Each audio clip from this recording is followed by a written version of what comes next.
Comme vous pouvez le remarquer, je suis originaire d'Afrique, et plus précisément du Congo de par mon père et du Sénégal de par ma mère. Et en plus de ça, je pense que vous avez pu le remarquer, mais j'apprécie un peu le sport qu'on appelle basketball. Donc il y a peu de temps, je me suis posé la question suivante: comment évolue le basketball aujourd'hui en Afrique? Et pour répondre à ma question de la manière la plus précise possible, j'ai décidé de m'y rendre. Donc j'ai fait mes valises, j'ai branché mon frère, Djibril, Lucas et mes parents, et on est directement parti au Sénégal, plus précisément à Dakar. Faut savoir que au Sénégal, malgré une popularité grandissante, le basket n'est pas un top sport du pays. En effet, quand on parle de sport au Sénégal, on va directement penser au foot et à la lutte.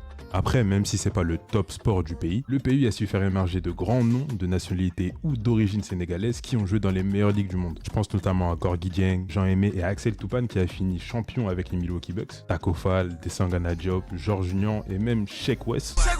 Mais celui qui restera à jamais le premier, c'est bel et bien Mamadou Ndiaye. Vous n'en avez peut-être jamais entendu parler, mais oui, c'est le premier joueur sénégalais de l'histoire de la NBA. Il a été drafté en 2000 par les Nuggets au premier tour des drafts. With the 26th pick in the 2000 NBA draft, the Denver Nuggets select Mamadou Ndiaye from Auburn University, who was born in Dakar, Senegal. Mamadou Ndiaye, number 4 in the SEC in rebounding. Et a plus tard été trade pour rejoindre un effectif des Raptors mené par Vince Carter. Malheureusement, il n'a pas une grande carrière en NBA. Pendant sa meilleure saison, il tournait à 5,5 points par match, et en 2005, il a donc décidé d'aller jouer en Europe. Bon, revenons à tous ces joueurs-là. Le point commun de tous ces joueurs, vous l'aurez compris, c'est bel et bien la NBA. Donc parlons-en. Quel est l'état actuel de la relation entre la NBA et le Sénégal? Actuellement, la relation, elle se passe super bien. Parce que grâce à la NBA et la FIBA, on a pu voir l'essor d'une nouvelle génération africaine de basket avec l'instauration en 2019 de la Basketball Africa League, dite BAL. So we are launching our Basketball Africa League with 12 teams on March 13th in Senegal.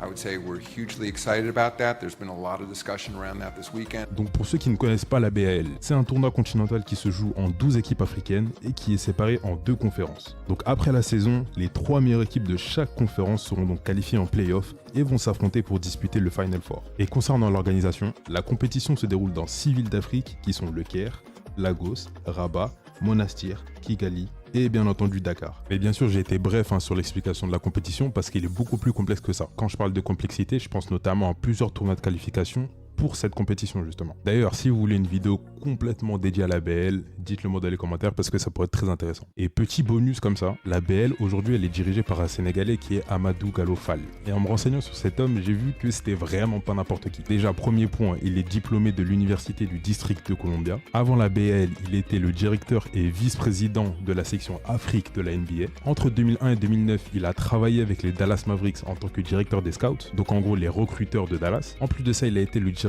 des affaires internationales des Mavs, en plus d'être directeur personnel des joueurs. Mais le plus fou, c'est pas ça. Le plus fou, c'est quoi? C'est que en février 1998, Amadou Gallo Fall, c'est le créateur de Seed Project, qui est la première académie au Sénégal qui a intégré le sport-études. Donc vraiment un grand respect à cet homme qui a réussi partout où il voulait entreprendre. Donc en ce moment, la BL fait son petit bout de chemin et connaît de plus en plus de popularité. Carrément, t'as J. Cole qui a fait un bout de carrière là-bas. Mais c'est pas la seule chose qui est organisée par la NBA au Sénégal. Parce que oui, en 2018, en partenariat avec Seed Project de Amadou Gallo Fall, la NBA a ouvert un nouveau centre d'entraînement au Sénégal, plus précisément à Saly. Et ce centre d'entraînement fait partie du projet NBA Academy. Donc ce centre a pour but de donner la possibilité à la jeunesse africaine de pouvoir s'entraîner avec les meilleures infrastructures et les meilleurs coachs possibles. Sur place, il y a des coachs possédant beaucoup d'expérience, surtout aux États-Unis, comme Roland Houston, Alfred Aboya ou encore Karim Nesba. Bien sûr, grâce à cet engouement, il y a eu la visite de plein de joueurs NBA dans cette académie, comme Gorgui Dieng, Liu Holdeng, Joachim Noah et Derrick Rose. Donc on en a fini avec la page NBA et maintenant rentrons réellement dans le cœur du sujet. Comment s'organise le basket au Sénégal, comment s'organise la ligue au basket, etc. etc. Bon concernant la ligue... c'est une ligue quoi, tu vois. C'est vraiment juste des équipes qui s'affrontent pour être champion. Vraiment, il n'y a aucune différence avec d'autres ligues. Ah si, il y a quand même une différence, c'est le fait que les joueuses peuvent porter leur voile quand elles jouent, comparé à d'autres fédérations dont je vais pas citer le nom, la FFBB. Donc, puisqu'on n'a pas grand chose à dire par rapport au championnat, à part que ça se passe bien dans le championnat, on va encore plus rentrer dans le cœur du sujet et on va directement parler d'un club. Et c'est pas n'importe quel club parce qu'on va parler de l'US Ouakam. Donc l'US Ouakam, pour ceux qui ne le savent pas, c'est l'un des plus grands clubs du Sénégal. Il a été créé en 1959 et c'est l'un des clubs les plus titrés du Sénégal avec 14 titres de champion du Sénégal et 8 coupes du Sénégal. Et on a eu de la chance parce qu'on a pu assister à un de leurs entraînements et je peux vous dire qu'ils sont giga chauds. J'ai pas beaucoup filmé malheureusement, mais avec les images que j'ai, on peut toujours voir qu'ils sont impressionnants. Déjà, leur taille. Ils sont tous gigantesques et ils sont tous athlétiques. Je comprends pas. C'est vraiment tous des Yanis. Et de ce que j'ai vu, ils sont super bien encadrés et surtout par leur coach que j'ai pu interviewer avec un des joueurs. J'ai dû faire vite, donc j'ai pu leur poser que 3 questions, mais voilà ce que ça donne. Bonjour, aujourd'hui on est avec Mahmoud El Sow, coach de l'US Ouakam. Coach Mada. Coach Mada. Pambo Gay. Du coup, la question que je vais vous poser aujourd'hui, c'est qu'est-ce que vous pensez de l'évolution du basket au Sénégal ou dans l'Afrique en général? Bon, au Sénégal, le basket a beaucoup évolué parce que on a l'avènement du Basketball African League qui est présent maintenant au Sénégal et un peu en Afrique. Donc il y a les équipes qui s'améliorent à partir de ça, ça les aide à s'améliorer. Donc il y a les joueurs qui changent de pays. Avant ça n'existait pas. Par exemple, on a beaucoup de Maliens dans le championnat sénégalais. Maintenant, on a des Nigériens qui arrivent. Tout ça, c'est l'avènement du BIL qui a fait ça. Donc il y a une grosse évolution. Il y a aussi les coachs qui sont en train de se former à l'extérieur. Il y a l'INSEPS aussi. Bon.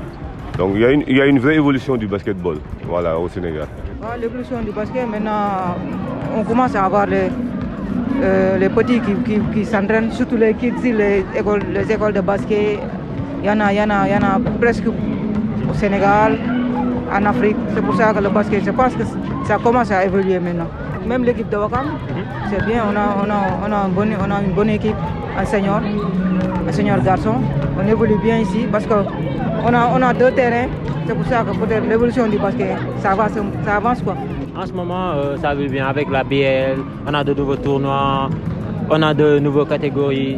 Et le basket commence à avoir de l'argent. On commence à investir dedans. Il y a parfois certains sponsors qui commencent à aider. En ce moment, il y a beaucoup d'évolution parce qu'on commence à aider les jeunes à aimer le basketball. Donc, il y a une très grande engouement dans le basket en ce moment. Ouais. Est-ce que vous avez un mot à dire par exemple à la jeunesse du Sénégal ou à la jeunesse en Afrique, ou même ici pour les joueurs de l'US Ouakam? Ouais. Maintenant, la jeunesse commence à jouer au basket. Surtout le sport, au basket, au foot, la jeunesse commence à faire ça. Par rapport à il y a 2 ans, 3 ans derrière, ils vont aller à la plage ou bien du genre à faire. Mais maintenant, ils font le basket. Maintenant, ils font le basket comme les autres pays. Je pense que ça c'est bon. Ok, juste persévérer. Le basket, c'est le travail. C'est le travail qui paye. Juste travail et tu verras le résultat. Juste c'est ça, le travail qui paye. Bon, moi je vais plutôt parler du sport. Le sport en général, c'est bon pour la santé. Donc c'est des choses que les jeunes doivent faire. Donc ça développe beaucoup de choses, la motricité, même mentalement, ça aide beaucoup. Donc je pousse les jeunes à faire beaucoup de sport. Et surtout qu'ils sachent que ce n'est que du sport aussi, que le sport, ça c'est fait pour réunir, voilà, c'est fait pour se rassembler, c'est fait pour s'aimer. C'est un jeu qui est noble en fait. Donc voilà, c'est un peu ce que j'avais à dire. Bah, merci beaucoup en tout cas, ça fait plaisir. Merci. Merci beaucoup. Merci beaucoup. Merci. Donc voilà, un grand merci à eux et un grand merci à tout l'US Ouakam. Parce qu'on a pu parler avec eux et franchement, ils sont super cool et super ouverts. Donc si vous voulez, il y a leur réseau, il y a tout leur réseau dans la description. Et si vous voulez aller supporter, voilà, ça pourrait être cool. Donc vraiment, n'hésitez pas à foncer. Bien, on va quand même rapidement finir avec l'équipe nationale. Parce que oui, l'équipe nationale du Sénégal, c'est 3 participations aux Jeux Olympiques où ils ont réussi à aller chercher une 11e place sur leur meilleure performance, 4 participations en Coupe du Monde avec une 14e place sur leur meilleur résultat, 5 participations aux Jeux panafricains avec là beaucoup plus intéressant, une médaille de bronze, 3 médailles d'argent et une médaille d'or en 1978. Et enfin, concernant les championnats d'Afrique des Nations, c'est encore plus incroyable avec 6 médailles de bronze, 6 médailles d'argent et 5 médailles d'or, donc 17 médailles en 29 participations. Une vraie dictature. Et aujourd'hui au Sénégal, on a une belle génération de joueurs qui, j'espère, va encore plus sublimer le palmarès de notre nation, en plus d'ajouter un nouveau surnom à notre magnifique continent. Parce que oui, on appelle l'Afrique le berceau de l'humanité, mais j'espère que dans le futur, on pourra aussi l'appeler le nouveau berceau du basketball.